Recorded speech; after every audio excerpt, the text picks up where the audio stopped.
저는 정상적인 평의가 순조롭게 이루어졌다면 3월 14일 날 선고됐다고 생각합니다. 근데 그때 선고가 되지 않고 계속해서 미뤄져서 이제 4월 4일까지 미뤄진 이유는 그럼 뭘까? 중간에 이제 이렇게 인용에 서명할 수는 없다라는 재판관이 분명히 나타난 거예요. 그리고 그러면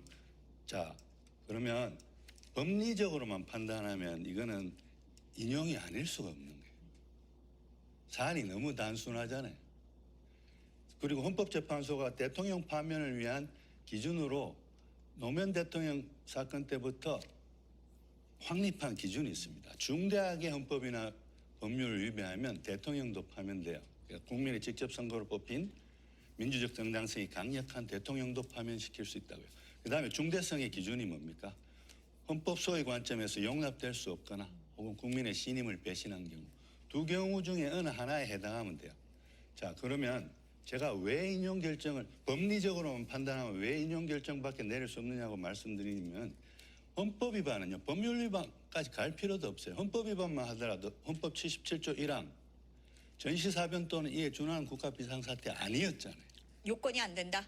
그다음에 사망, 비상계엄하에서도 행정부나 법원의 권한에 관해서는 특별한 조치를 할 수 있지만 국회나 독립된 헌법기관인 중앙선거관리위원회는 손을 못 대요.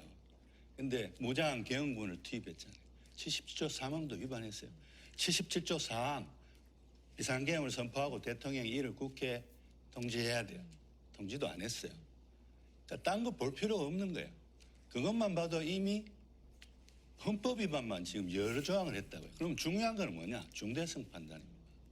중대성 판단인데 저는 이번에 헌법재판관들이 이 인용 결정을 내리면서 중대성 판단의 기준 2개 중에 앞에 거, 그러니까 헌법 소의 관점에서 이분을 대통령직을 유지하게 하는 것이 용납될 수 없다.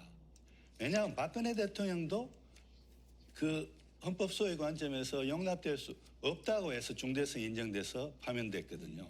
그런데 오히려 박근혜 대통령은요, 약해요, 근거가. 윤 대통령은 훨씬 헌법 소의지가 없는 근거가 많아요. 예? 자, 긴급 비상계엄을 선포하고 나서 탄핵 소추안을 가결하려 그러니까 대국민 담화를 통해 가지고 내 계엄 선포가 문제가 있으면 어떠한 법적 정치적 책임도 내 회피하지 않겠다라고 했어요. 계속 회피했잖아요. 그 다음에 법관이 정당하게 발부한 체포영장의 집행을 거부했잖아요. 12조 3항이 규정하고 있는 헌법의 대원칙, 영장주의 원칙을 거부한 분한테 어떻게 헌법 소의 의지가 있다고 보겠습니까? 그리고 서부지방법원이 영장 관할권이 없다라고 계속 논란을 일으키면서, 그러니까 상급법원이 그 이의 신청을 이례적으로 받아가지고 기각까지 해줬어요. 그러니까 영장 관할권이 서부지법에게 있다라고 판단까지 해줬는데도 불구하고 계속 그 논란을 만들어가지고 그게 서부지법 난동 사태까지 벌어지게 했잖아요.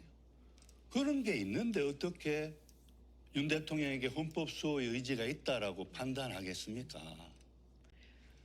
그러니까 저는요, 기각 의견은 재판관들도 8분 다 30년가량 판사 생활한 분들이에요. 평생 30년 동안 법리적인 기준을 적용하는 이런 법리적 판단에 길들여진 분들이 그 너무나도 명확한 그 기준을 적용해서 기각 의견을 어떻게 쓰겠어요? 그건 불가능한 일이에요. 그러니까 제가 여러 번 말씀드리지 않습니까? 정상적인 법리적 판단에 의해서만 판단을 했으면 8일 만장일치 인용 결정이 3월 14일경에 나왔어요.